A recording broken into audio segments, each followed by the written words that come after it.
புத்தக வாசிப்பு நிகழ்விற்கு வருகை கொண்டுள்ள நமது மதிப்பிற்கும் மரியாதைக்கும் உரிய அண்ணன் பல்லவி அண்ணன் சிறப்பு அழைப்பாளராக வருகை கொண்டுள்ளார்.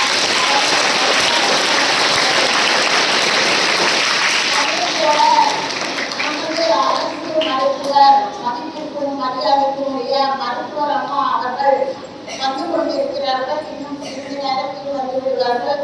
அவரையும் இவ்விழாவின் சார்பாக வருக வருக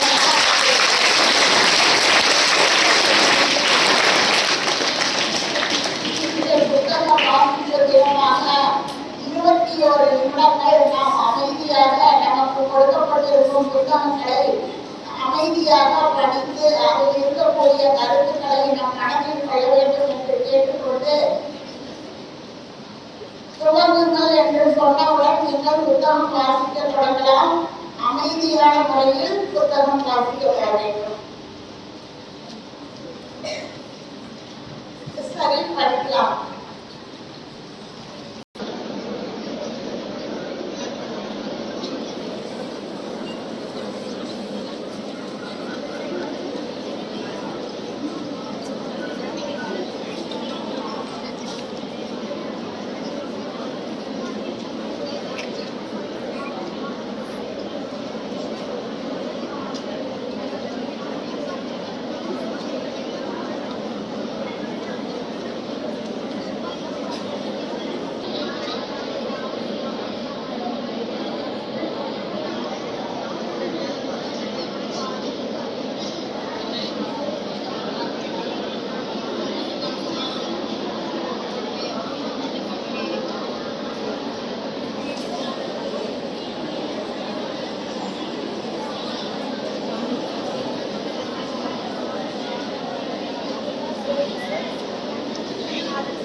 மித்ரா பார்க்காத மித்ரா படி.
தள்ளிக்கிட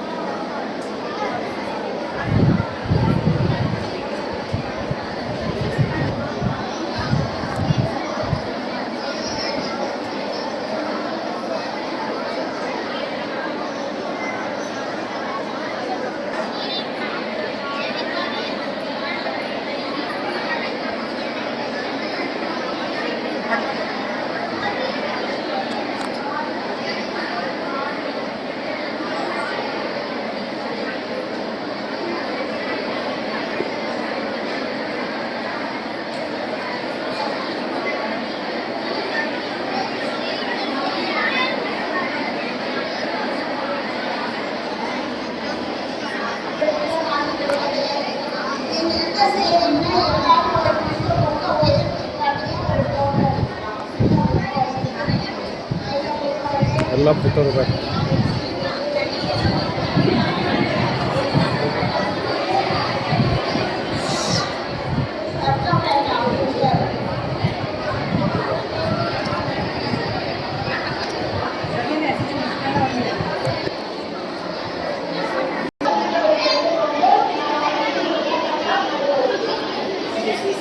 அண்ணிட்டு ஃபோன் பண்ணு.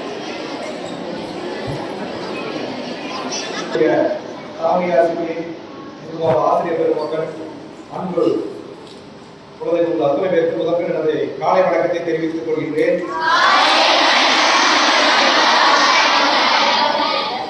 இந்த வாசிப்பு நிகழ்வு மூன்றாம் வகுப்பு படிக்கின்ற குழந்தைகளிலிருந்து 12ஆம் வகுப்பு படிக்கின்ற குழந்தைகள் வரை நம் மாவட்டத்தில் உள்ள அத்தனை தனியார் அரசு பள்ளிகளில் இன்று காலை நடைபெற்றுக் கொண்டிருக்கிறது. இந்த வாசிப்பு தினம் என்பது மிகவும் அவசியம், அத்தியாவசியம் என்பதை உணர்ந்துதான் பள்ளி கல்வித்துறை நமக்கு இது போன்ற ஒரு திட்டத்தை அறிவித்து நாம் இதை இங்கே நடத்தி கொண்டிருக்கின்றோம். இன்னைக்கு 3 முக்கியமான நிகழ்வு நிகழ்ந்த நாள். ஒன்று உலக தாய்ப்பால் தினம், 2வது தேசிய தோழியர் தினம், 3வது காகித தினம். இந்த 3 தினங்களும் இன்று நடைபெற்ற ஒரு ஆகஸ்ட் 1 சிறப்பான நாள். இந்த நாளிலே நாம் வாசிப்பு நிகழ்வையும் நடத்தி கொண்டிருப்பது உண்மையிலே மகிழ்ச்சியான செய்தியாகும். அதாவது ஒரு குழந்தைக்கு தாய்ப்பால் எவ்வளவு அவசியம், அத்தியாவசியம் என்பதை நாம் அனைவரும் அறிந்ததை, அதே போல்தான் வாசிப்பும் அவசியம், அத்தியாவசியமானது.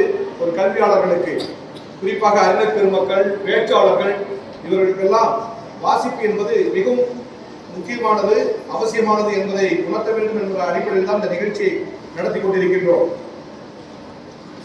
முதல்ல நீங்க ஒரு 50 வயதை கடந்தவர்களுக்கெல்லாம் தெரியும். முதல்ல நாங்க இப்ப தொலைக்காட்சியில கிடையாது, அப்போ வானொலி தான் எங்களுக்கு செய்தி ஊடகமே வானொலி தான். அப்போ குறிப்பிட்ட நேரத்துல செய்திகள் வரும். இப்ப டெல்லியிலிருந்து செய்திகள் வரும், ஆகாசவாணி செய்திகள் வாசிப்பது சரோஜ் நாராயணசாமி அப்படின்னு சொல்லி ஒரு அம்மையார் தெளிவா உச்சரிப்பாங்க. அந்த வாய்ப்பெல்லாம் உங்களுக்கு கிடைக்கிறது தெரியல. இப்போ பார்த்தீங்கன்னா ஒரு தனியார் தொலைக்காட்சியில் உச்சரிப்பே சரியில்லை. 12 சொல்றது 12 அப்படிங்கிறது. நானே நிறைய முறை அதை பார்த்து எனக்கு ஒரு சங்கடமா இருக்கு. அதனால அந்த வாசிப்பு உச்சரிப்பு என்பது மிகவும் அவசியம். அதே மாதிரி 3 முக்கிய நிலைகளை நீங்கள் வாசிப்பதை கவனிக்க வேண்டும். வாசிக்கிறதுனா கடகடன்னு வாசிப்பு போனா உங்களுக்கும் புரியாது, கேட்கறதுக்கு புரியாது. நான் மட்டும் வேகமா பேசிட்டு போனா யார் புரியாதுதான். அதனால நிறுத்தி நிதானமாக பேச வேண்டும், வாசிக்க வேண்டும். கமாவுக்கு எவ்வளவு அரை வினாடி நம்ம டைம் ஒதுக்கணும். அதே ஒரு ஃபுல் ஸ்டாப்னா 1 வினாடி நம்ம டைம் கொடுக்கணும். கண்டினியூவா தொடர்ச்சி நீங்க எதுவுமே வாசிக்க கூடாது. இதெல்லாம் வாசிப்புடைய அவசியம். அதே மாதிரி வாசிப்புடைய 2 வகையாக இருக்கு. இப்போ நான் உங்களை எல்லாம் பார்த்தேன், மகிழ்ச்சியா இருக்கு. காரணம், நீங்க வாங்கிட்டு சத்தமா வாசிங்க. இன்னொன்று மௌனமா வாசிக்காது, நம்மளாவே யாருக்கும் தெரியாது. ஆனா சத்தமா வாசிக்கிறது என்ன நன்மைனா நமக்கு வந்து எந்த இடையூறும் வராது. நம்ம காதுகளுக்கு வேற டிஸ்டர்பன்ஸ் வராம தடுக்கிறது வந்து நம்ம நாமே பேசிட்டு இருக்கிறது நம்ம காதுக்கு ஒலிக்கிறப்ப வந்து அது ஆழ்மனதில் நல்லா நீங்க படிக்கிறது அதனால படிக்கணும். நாங்களும் அப்படிதான் படிச்சோம், வீட்டுல சத்தமா தான் படிப்போம். ஏன்னா வேற சத்தம் நம்மளை வந்து டிஸ்டர்ப் பண்ணக்கூடாதுங்கிறதுக்காகவும் நம்ம காது வழியா செவி வழியா கேட்கறது இன்னும் மனசுல பதியும் அப்படிங்கிற 2 காரணத்துக்காக தான் சத்தமா படிக்கிறது. அதே எல்லா இடத்துலையும் சத்தமா படிக்க முடியாது. நைட்டு வெடிக்கால 5 மணிக்கு இருந்துச்சு சத்தமா படிச்சிருந்தா இது மக்களுக்கு இடையூறா இருக்கும். அந்த இடம் பொருளெல்லாம் பார்த்து தான் நம்ம வாசிக்கணும் படிக்கணும். எல்லாமே படிக்கிறது மௌனமா படிக்கிறது, வாசிக்கிறது சத்தமா வாசிக்கிறது, எப்படி கூட நீங்க எடுத்துக்கலாம். அதனால இந்த வாசிப்பு தன்மை வந்து கண்டிப்பா வேணும். அதே மாதிரி உச்சரிப்பு இந்த லா ரா இதெல்லாம் வந்து இன்னுமே நம்ம சரியா உச்சரிக்கிறது இல்லை. பள்ளிக்கு எந்த இது போறோம் இது மாதிரிலாம் தெரியல. இதையெல்லாம் நீங்க அடிப்படை கற்று இதுதான் பேஸ். இதையெல்லாம் கற்றுட்டு நீங்க வாசிச்சீங்கன்னா நிச்சயமா சிறப்பாக இருக்கும். அதே மாதிரி நம்ம ஸ்கூல்ல லைப்ரரி சக்தி மசாலா சார்பாக செஞ்சு கொடுத்துருக்காங்க. அந்த லைப்ரரிக்கு என்ன போறீங்களா? எத்தனை பேர் போறீங்க? லைப்ரரிக்கு கூட வச்சு 2-3 பேர் தான் கை தூக்குறீங்க. ஏற்கனவே கடந்த காலத்துல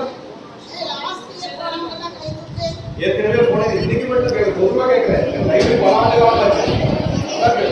அதாவது முதல்ல நாங்க படிக்கிறப்பெல்லாம் வந்து கூட வசதி வாய்ப்பெல்லாம் கிடையாது. ஆனா உங்களுக்கு எல்லாம் லைப்ரரி எல்லாமே இங்க இருக்கு. ஆனா நீங்க அதை பயன்படுத்துறது இல்லை, இன்னும் போகாது இல்லை. குறைஞ்சது ஒரு 1/2 மணி நேரமாச்சு நீங்க நூலகத்துக்கு போய் இந்த வாசிப்பு தன்மையை நீங்கள் தொடர்ச்சியா பண்ணணும். அதுதான் இந்த கூட்டத்தினுடைய வெற்றியை நான் கருதுவேன். ஆகவே வந்து முதல்ல வந்து நிதானமா பொறுமையா பேசணும், அதே மாதிரி தெளிவா பேசணும், மற்றவங்களுக்கு புரியுற மாதிரி நம்ம வாசிக்கணும். எதா இருந்தாலும் சரி, மேடை பேச்சானாலும் சரி, ஒருத்தர் நம்ம கம்யூனிகேஷன் பண்றதா இருந்தாலும் சரி, பொறுமையா நிதானம் பேசணும். வேகமா பேசினா அது கம்யூனிகேஷன் சரிதான் போயிடும். அதனால வாசிப்புங்கிறது வந்து சாதாரண விஷயம் அல்ல. அதுக்கு நீங்க முழு கவனம் செலுத்தி உங்கள் ஆசிரியர் பெருமக்கள் இருக்கிறார்கள். நிச்சயமா நான் சொல்றேன், சரோஜ் நாராயணசாமி அவங்க யூடியூப்ல இருக்கு, அதெல்லாம் உங்களுக்கு போட்டுக்காங்க. எப்படி செய்தி வாசிக்க, எப்படி கணித பொருள் வருது அப்படின்னு பேச்சாளராக நாளைக்கு நீங்க வந்தா கூட அதெல்லாம் உங்களுக்கு ஒரு உதவிகரமா இருக்கும்.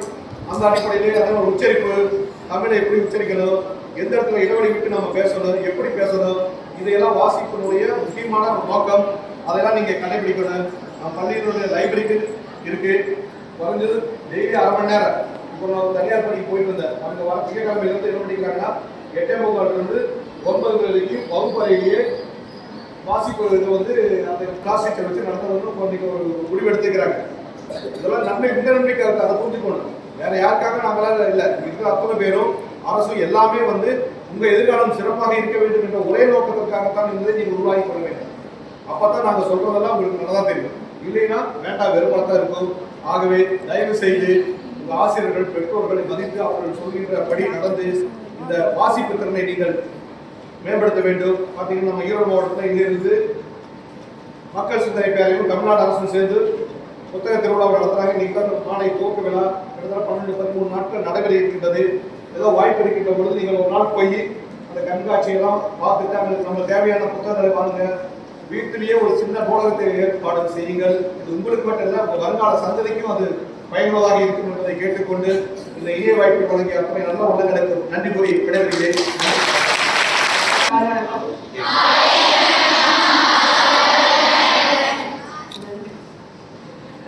இன்னைக்கு வந்துட்டு என்ன புக் ரீடிங் டேவா? புக் ரீடிங் டே தனியாக ஒரு டேவே தேவையில்லை, டெய்லி படிச்சு தான் இருக்கணும். நம்ம பாடப்புக்கு படிக்கிறது, பாடப்புக்கு படிக்கலனாலே இப்போ ஒரு டே கொண்டாடணும். படிக்கிறீங்களா படிக்கிறது இல்லையா? இப்போ ஆக்சுவலாக வந்துட்டு சார் சொன்ன மாதிரி இப்போ லைப்ரரி வந்துட்டு லைப்ரரி டீச்சர் இல்லாமல் க்ளோஸ் ஆகிருக்கா? க்ளோஸ் ஆகி எத்தனை நாள் ஆச்சு? இந்த ஸ்கூல் தொடர்ந்து க்ளோஸ் ஆகிருக்குது. சரி ஏன் மேடம்?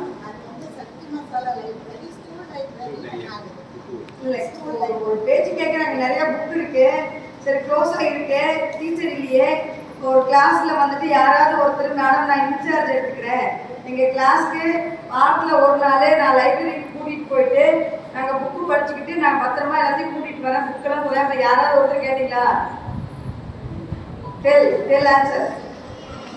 ஏங்க பாடம் பள்ளிக்கூடத்தில் கிளாஸ் நடத்துறதே நாங்கள் படிக்க மாட்டோம், இதில் தனியாக வேற நான் லைப்ரரி போய் படிக்கணும், நான் வேற கேட்கணுமா அப்படிங்களா?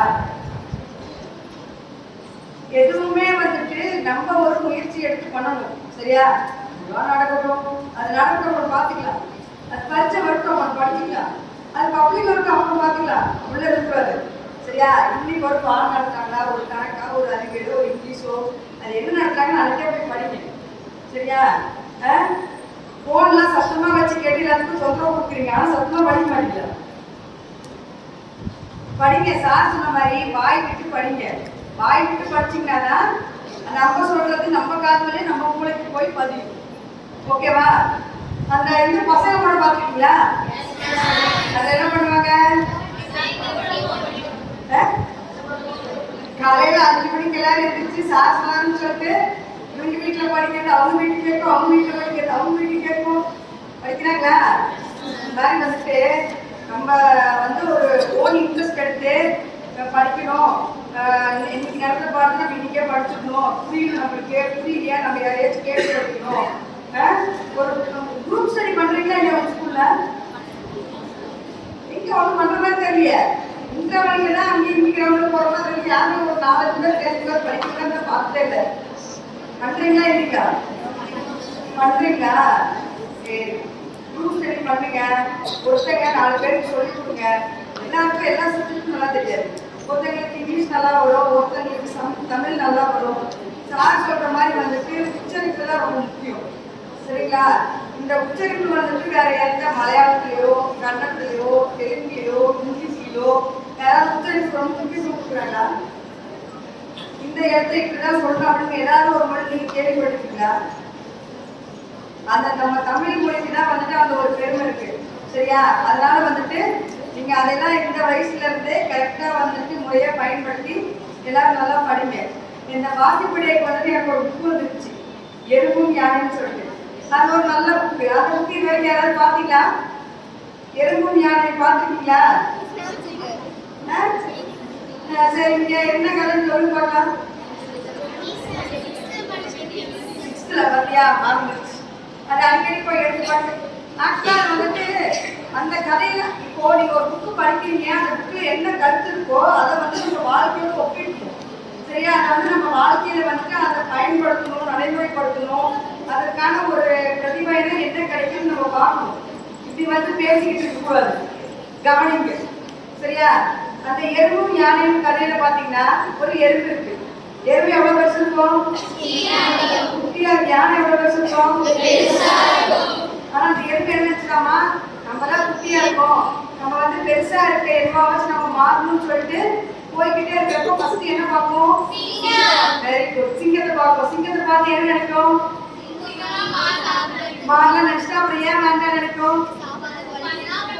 ஃபர்ஸ்டா போகும்போது நம்ம எது அடிச்சுக்கிட்டு கொண்டுன்னு சொல்லிட்டு வேணான்னு போயிடும். அடுத்து யாரை பார்ப்போம்? மான் பார்ப்போம். அப்புறம் ஏன் மான் மாதிரி மாறணும்னு நினைக்கும்? வேற யாராச்சும் நம்ம அடிச்சுக்கிட்டுருவாங்கன்னு நினைக்கும். அப்புறம் யாரை பார்ப்போம்? குருவி பார்ப்போம். சரியா? அப்புறம் ஏன் குருவியா மாறணும்னு நினைக்கும்? கூடுதல் நம்ம மரம்லாம் வேணும். சரியா? அதெல்லாம் போய் தலைவிட்டு முடியாது நினைக்கும். அப்புறம் கடைசி யாரை பார்ப்போம்? யானை பார்ப்போம். யானை கிட்ட போய் கேட்குமா, நான் உங்க மாதிரி ஆட் பண்ணி ரொம்ப சந்தோஷமா இருக்கேன் அப்படின்னு சொல்லிட்டு அதுக்கு யானை என்ன சொல்லுவோம்? வாங்க வா இந்த குளத்துக்கு கூட்டுவான்னு சொல்லிட்டு அந்த குளத்துல வந்துட்டு எல்லாரும் பாட்டில் கண்ணாடி பாட்டில் உடச்சு போட்டுருப்பாங்க, உப்பு காயை போட்டிருப்பாங்க. அந்த தண்ணியில அது குடிக்கும். அந்த தண்ணியெல்லாம் குடிச்சு எனக்கு உடம்பு சரியில்லாம போயிடும். இந்த பாட்டெல்லாம் காலில் குடிச்சுன்னா எனக்கு புண்ணாயிரும். இந்த மாதிரி நிறைய பிரச்சனை இருக்குது அப்படின்னு சொல்லிட்டு அப்புறம் கடைசி எதுவுமே என்ன சொல்லும்? சின்னதா இருந்தாலும் நான் சந்தோஷமா இருக்கேன், நான் நானாவே அப்படிங்கிறேன்னு சொல்லுவோம். சரியா? இது வந்து ஒரு கதை. அந்த கதையை வந்து நம்ம என்ன பண்ணணும், நம்மளோட ஒப்பிட்டுக்கணும். சரியா? இப்போ நம்ம என்ன நிலைமையில இருக்கிறோம்? சின்ன பிள்ளைங்கள படிக்கிற நிலைமையில இருக்கிறோம். நம்ம அம்மா அப்பா இருக்காங்கல்ல, அவங்களாம் ஜாலியா இருக்காங்களா? நம்மள மாதிரி போனோமா, தூங்கணுமா, சாப்பிட்டோமா, எந்திரிச்சோமா, மறு ஸ்கூலுக்கு நம்ம இருக்காங்க. அவங்களுக்கு எவ்வளவு பிரச்சனை இருக்குது. சரியா? உள்ள வந்துட்டு இப்போ 8வது படிக்குது, அடுத்து 9வது 10வது போகும், அடுத்து 11 12வது போகும். அது என்ன குரூப் சேர்ந்தது, அதுக்கப்புறம் காலேஜ் போகும், அங்கே என்ன படிப்பு வைக்கிறது. இன்னைக்கு நம்ம வேலைக்கு போகணும், இன்னைக்கு வேலைக்கு போயிட்டு சம்பாதிச்சு வர காசுல வீட்டுக்கு சமையலுக்கு படிக்கிறதா, அந்த பிள்ளைக்கு ட்ரெஸ் வாங்கி கொடுக்குறதா, அந்த பிள்ளை படிக்கிறதுக்கு புக் வாங்கி எவ்வளோ யோசிக்கிறாங்க, எவ்வளோ கஷ்டமா இருக்காங்க. சரியா? ஆனா நம்மளோட வேலை என்ன? நம்ம எறும்பு மாதிரி, ஓகேவா? எறும்பு எப்படி அதோட இதுல சந்தோஷமா இருக்கும், இப்போ நம்மளோட படிக்கிற வேலையில நம்ம படிச்சுட்டு சந்தோஷமா இருக்கணும், ஓகேவா? நீங்க நல்லா படிச்சு நிறைய மார்க் எடுத்து நீங்க நல்ல பிள்ளைங்களே வரதா யாருக்கு சந்தோஷம்? அப்பா அம்மாவுக்கு சந்தோஷம், சரியா? அதே மாதிரி இந்த மாதிரி என்ன புக்கு படிச்சீங்கனாலும் என்ன கதை படிச்சீங்கனாலும் ஒரு அறிவியல் சம்பந்தமாகவோ, சரியா, ஒரு வாழ்க்கை தத்துவம் சம்பந்தமாகவோ ஒரு நல்ல பண்பை பற்றி சொல்றாங்க, சரியா? ஒருத்தவங்க பொய்யே சொல்ல மாட்டாங்க, ஒருத்தவங்க மற்றவங்களுக்கு நிறைய உதவி பண்ணுவாங்க, அதனால அவங்க வந்து பின்னாடி இருக்கிறதுனால நிறைய படிக்கிறோம்ல, அதெல்லாம் என்ன சும்மா படிச்சுட்டு டைம் பாஸ் படிக்கக்கூடாது. அதுல இருந்து நம்ம ஏதாவது ஒரு கருத்தை எடுத்துக்கிட்டு நம்ம அதை வந்து பின்பற்றணும், சரியா? அதனால நம்மளுக்கு வந்துட்டு கொஞ்ச நாள் பாருங்க, கொஞ்ச நாள் வந்து நல்லா படிங்க, படிச்சு நிறைய மார்க் வாங்குவீங்க, சரியா? கொஞ்ச நாள் பொய் பேசாமே இருங்க, நீங்க பயப்படாம இருப்பீங்க, சரியா? கொஞ்ச நாள் தப்பு பண்ணாமே இருங்க. இவங்களுக்கு வந்துட்டு நம்ம எந்த தப்பு பண்ணலையே, நம்ம யாரை பார்த்து பயப்பட வேணாம், நம்ம தைரியமா பேசலாம், ஓகேவா? அந்த மாதிரி புக்கு நல்லா படிச்சு நிறைய நல்ல பண்புகள்லாம் வளர்த்துக்கணும்னு சொல்லிட்டு விடைபெறுகிறேன். நன்றி, வணக்கம். கலை புரிந்துவார் உன்னை கலை நிகழ செய்வேன் அப்படின்னு சொல்லக்கூடியதுதான் புத்தகம், சரியா? வாசிப்பு என்பது நமக்கு எல்லா நேரங்களிலும் எல்லா காலங்களிலும் நமக்கு உறுதுணையாக ஒரு நண்பனாக இருக்கக்கூடிய ஒரு செயல்பாடு. புத்தகம் நமக்கு ஒரு சிறந்த தோழன், தோழி, வழிகாட்டி, எல்லா வகையிலுமே நமக்கு எல்லா நேரங்களிலும்